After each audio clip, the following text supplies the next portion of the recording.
Во рамките на Битола отворен град се одржа трката на високи потпетици на широк сокак.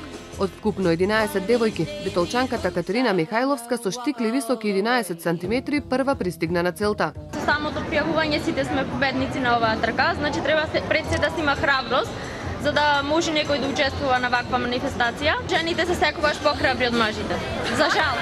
Трката оценуваше трочлено жири, а се одвиваше во 2 полуфинални и една финална трка. Да проверите која е вистинска битолчанка, замолете ја да ја изоди широк сокак во машки чевли или трчајки веќе стикли да ја помине главната улица.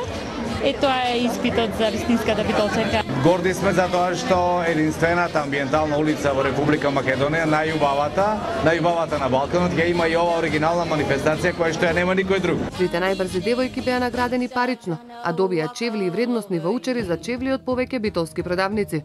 Младинскиот културен центар Битола најавува дека до година трката на штикли ќе прерасне во меѓународна.